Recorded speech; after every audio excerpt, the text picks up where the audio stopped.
This is Dr. Lou Cella, and I'm a doctor of sport and performance psychology. Okay, so in play calling, we've talked about this in endless videos. You run zone dive, you get 4 yards, you run zone dive again. If you don't get 4 yards on zone dive, you run the follow, and if the C-gap player takes the dive, you run midline triple option because you're going to get a pull pitch out of it. And that's the whole reason why you run in mid-triple is to get the ball pitched, because unless you have a pitch that gets executed, you don't really have a triple option. Now, the question is, well, what about if they blitz and the C-gap player takes a dive? It can happen because the C-gap player can simply run to the B-back and he might be assigned to do so. What do you do then? Well, midline triple option always overcomes rocket toss. So, you use rocket toss to beat the blitz, but if the C-gap player takes a dive, it's mid-triple. Now, if they do both, go with mid-triple because that's the hierarchy. So, let's say, for example, they line up with the backer in the A-gap, and at the snap of the ball, he runs through the A-gap. Well, the guard's going to veer into him anyway and get his left knee through his crotch, left hand to the stomach, 4 northbound steps. Center makes a back call, back. So he and the backside guard get their near knee in the crotch of the A-gap defender, near hand to the stomach, 4 northbound steps. Backside tackle sprints behind the backside guard, puts his right hand to his spine to cancel the backside B-gap. The tackle's going to veer. The mic's not there. He'll end up on the safety. Left knee in the crotch, left hand to the stomach, 4 northbound steps. Receiver's got the strong safety to the off corner to the end zone. There's no strong safety, but there's an off corner. So he's going to sprint up the field like a bat out of heck.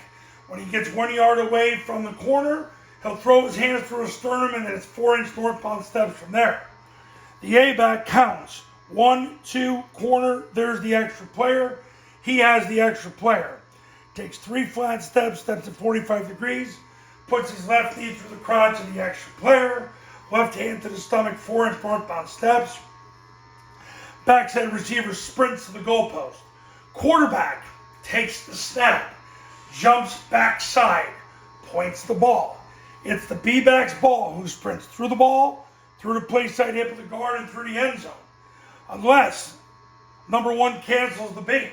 If so, the quarterback will reseat the ball. He'll run off tackle and run to the end zone. And if number 2 can tackle him, he'll stop his feet and flick the ball. Now, here's what happens when the C-gap player takes the dive. You get a twofer deal here. So you got 2 guys on the dive. That's freaking great. So naturally you would say, well then the quarterback keeps the ball, right? Not so. Here's what's called a leverage pitch. The quarterback, when he receives the ball, if the pitch key, number 2, he is never going to run outside of that player. So as soon as that player comes down toward the center, he stops his feet and flicks the ball to the A coming around. That's called a leverage pitch. You can say, well, I thought the quarterback has the ball. The quarterback determines whether he keeps it or pitches it based on this player. Can he tackle him, or is he basically in a leverage position? You never want your quarterback to run outside of number 2. Because when you do that, he can redirect back to the ball.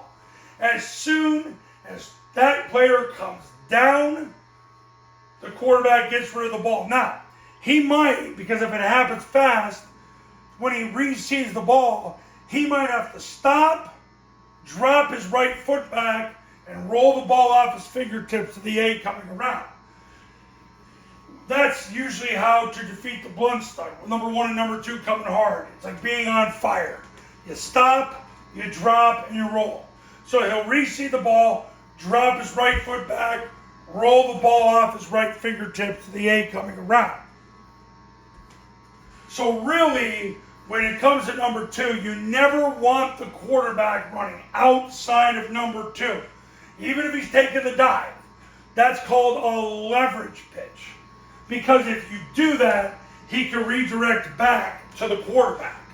Because once he's down and you get the ball pitched, there's no way he can get all the way that far outside to the ball. It's like running rocket toss. Paul Johnson used to say, to beat the blood stunt, which is number 1 and number 2 coming hard, get the ball pitched. It's the same thing as running rocket toss. Paul used to say that. So, when the C-gap player takes a dive and they blitz, it's mid-triple.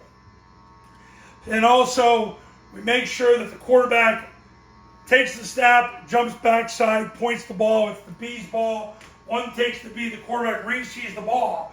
But if number 2's coming down the line, stops his feet, drops his right foot back, flicks the ball off his fingertips. Stop, drop, and roll, just like being on fire. Stop, drop, and roll versus the blood stunt. And that's what it is. Even if number 2's taking the dive, you never want the quarterback to run outside of number 2. The ball's gone. The quarterback assumes if number 2's coming down on his side of the line of scrimmage,